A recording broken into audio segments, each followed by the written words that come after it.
Election College Episode 12, the Hartford Convention, Federalism dies, and Monroe is elected.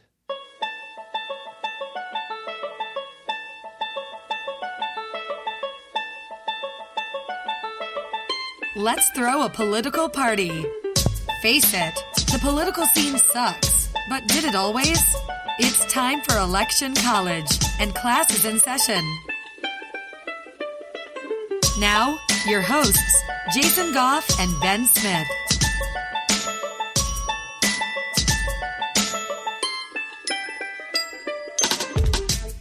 Hey everyone, I'm Jason Goff. And I am Ben Smith.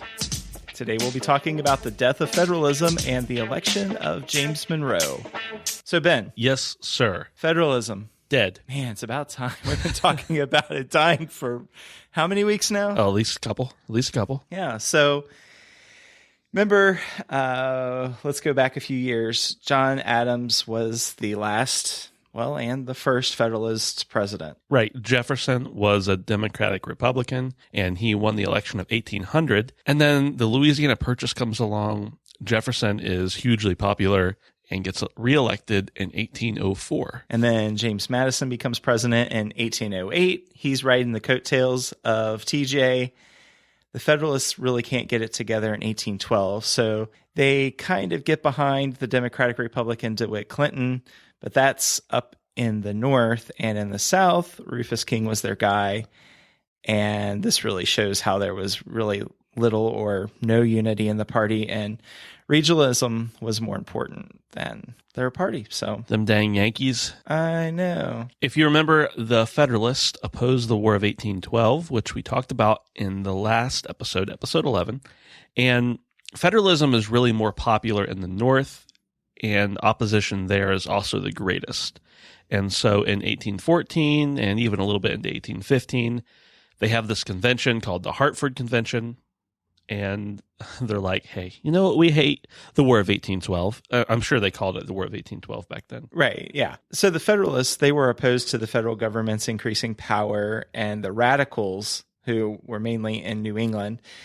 Why are the Radicals always from New England? Something in the water up there or something. Okay.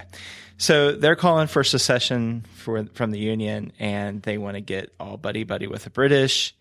And there were some other discussions about the Three-Fifths Compromise, which we talked about in an earlier episode, and then different grievances with the Louisiana Purchase. And man, they're angry. Yeah, just about anything the Democratic Republicans did. Guess who hates it? That's right, Federalists. So about the Hartford Convention, they really could have used a faster internet connection, Ben. I mean, can you imagine how bad the swag bags would have been at this convention? Well, I mean, I think the internet connection was probably fine, but you had to pay for Wi-Fi. Okay. Oh, yeah. Nobody really cool shows up. They were giving away paper bags as the swag bags and no cool giveaways. I heard the speakers were pretty lame and it just didn't go over really well.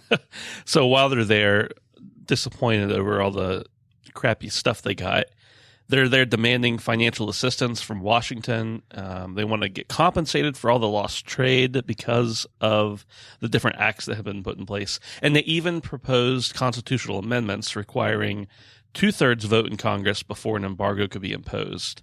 And also they wanted to make sure new states couldn't be admitted without a 2/3 vote, and war couldn't be declared without a 2/3 vote. Pretty much all the stuff that has happened so far, they're like, please don't do that again unless we get 2/3. Okay, so the Massachusetts governor, he's a Federalist. His name's Caleb Strong. He sends word over to England saying, hey, let's be friends. Let's have some peace going on. You know what I would call that? Treason. It kind of is. I mean, the government has declared war, and you're like, hey, can we stop? England, can we stop warring now? Oh, man. I don't know if he ever got in trouble for that, did he? I've never read anything about it, but I do know that there were 3 ambassadors from Massachusetts that were sent to Washington to negotiate. And they get there and they're like, hey, listen here, we're going to talk about the war. And somebody's like, oh yeah, the war's over. And they're like, oh, well, we did our job, I guess. We'll go tell them. And everybody's happy because the war's over. And Andrew Jackson won in New Orleans, and everybody's happy about that. And it's just a good old time. You can imagine so these 3 ambassadors, they're going back to Massachusetts. They're looking at their belly buttons the whole trip going, crap. Because by the time they got there, everybody was like, oh, so what are you doing down here up in Massachusetts? And they're like, we're coming to oppose the United States' stance on this war. And they're like, oh, we won, kind of. And they're like, oh, yeah, we're against that. So it's a pretty bad day to be a Federalist. What about President Madison? What's going on with him? Well, the War of 1812 ended in 1815, like we just mentioned, and there's lots of peace in Europe because there's no more Napoleonic wars, no more fighting wars with the Americans, at least right now. There's peace in America, and there's this era comes into play called the era of good feelings, and we'll talk about that a little bit more in episode 13. But the Federalists are embarrassed. The Democratic Republicans are more or less inactive on the political scene because everybody's getting along.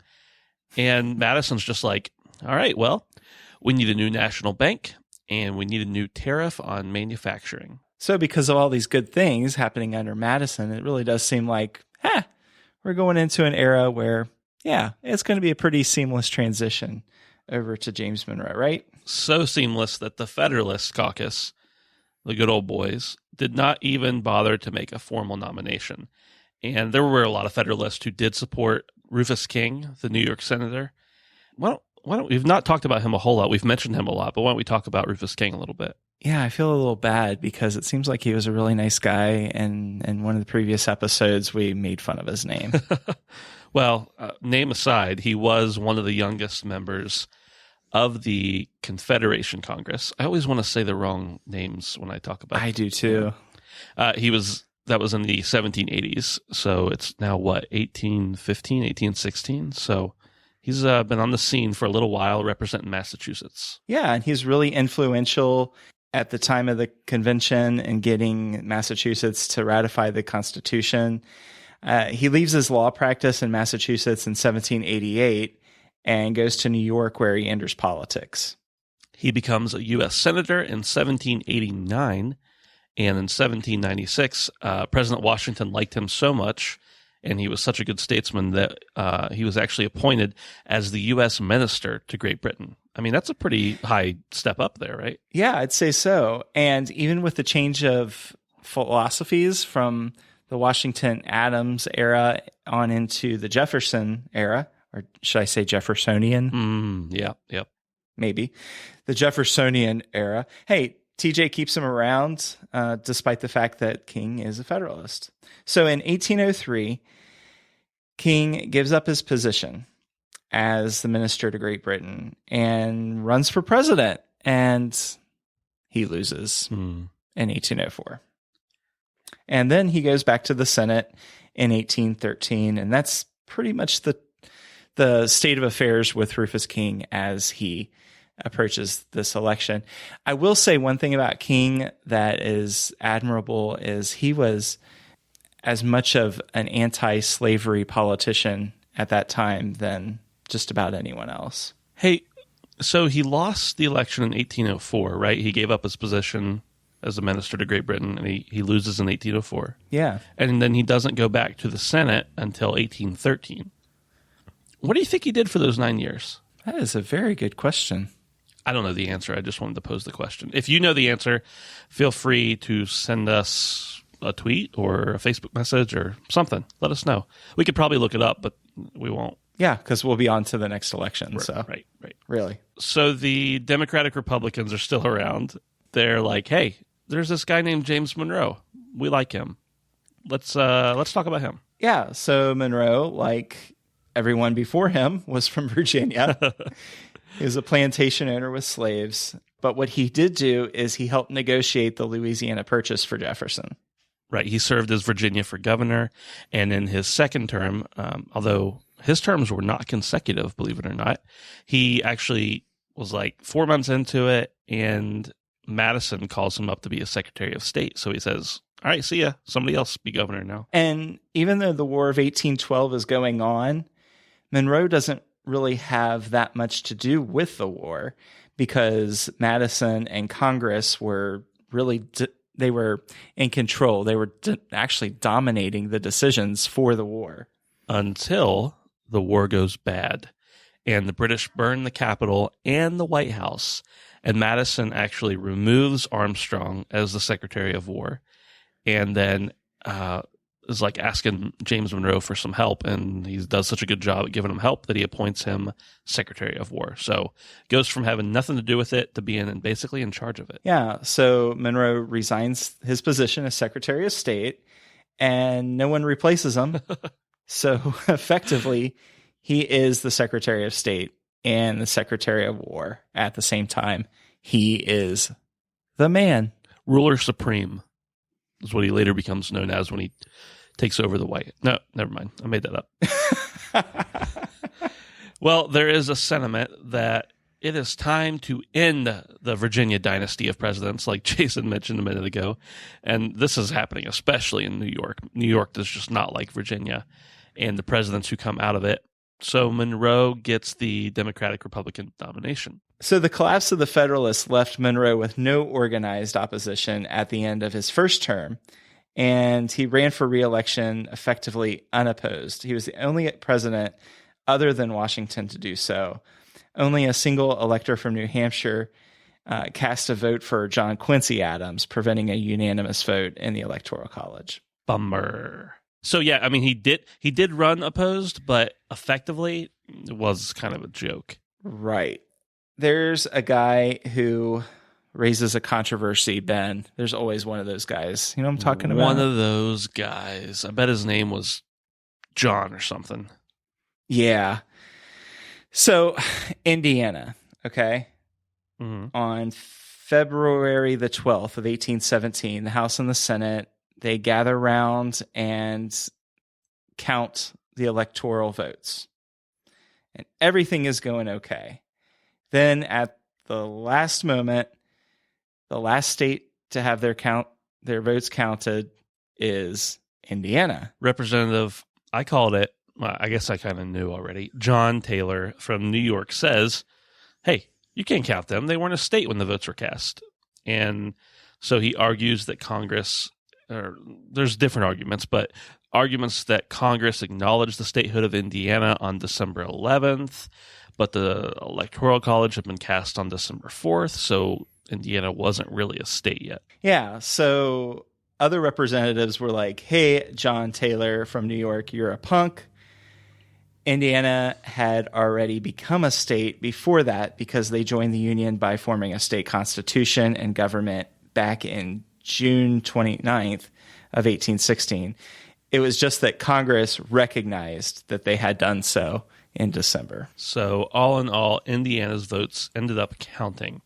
By the way, this situation is very, very similar to a future situation we'll discuss. Yeah, so Monroe wins all but 3 of the 19 states, and Daniel D. Tompkins is the vice president, and the era of good feelings kicks into high gear, and that's 1816. The whole year in a nutshell. Woohoo!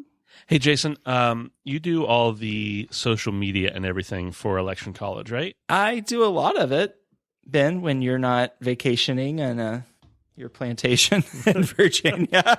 Well, I mean, as you've been involved with social media for a long time, so you have a lot to say about it. I wanted to let you talk about the Social Media Success Summit. Yeah, so like Ben said, I have been full-time in social media for a little over 6 years, and from the get-go, I have been following Mike Stelzner and the Social Media Examiner, and they put on these awesome webinars in October. And this October, the Social Media Success Summit for 2015 begins, and they have an awesome program, and you need to be a part of it. So let's hear from them. Want to improve your social media marketing? Need to prove your efforts are working? Take your business to the next level at Social Media Success Summit 2015, an online conference. Brought to you by Social Media Examiner. Discover the best and newest ways to market your business on Facebook, LinkedIn, Twitter, Google+, YouTube, Instagram, and Pinterest. Find new ways to improve your content and measure your results, all from the comfort of your office chair. You'll be led by dozens of top social media pros, including Mari Smith, Mark Schaefer, Amy Porterfield, Christopher Penn, and Michael Stelzner. Register now for Social Media Success Summit. Discount tickets are limited. Visit smss15.com to secure your ticket today. All right, that is Social Media Success Summit, and you can sign up at electioncollege.com/summit, SUMMIT. So, Ben, Yes. you know what I really love? Ice cream. You got it. I love ice cream and reviews on iTunes. Nice. I love reviews on iTunes too. It makes me feel warm and cozy inside. Yeah, and this one from Bob Lash really made me feel awesome today. He said that this podcast, referring to Election College, is awesome. History is so important, and this podcast is an entertaining and informative good time. It's the perfect balance of information and depth of topic. Thanks, Bob. We really appreciate it. If you would like to leave us an iTunes review, you should. You should like to do that. You can do that at electioncollege.com/review. Hey, and don't forget to connect with us on Twitter at Election College, like us on Facebook at Election College, and follow us on Instagram at Election College. We would really appreciate it. And we'd love to interact with people. We try and respond to every single person. So say, hey, we'd like to hear from you. That's it for this episode. I'm Jason. And I am Ben. Thank you very much for listening. We'll see you next time.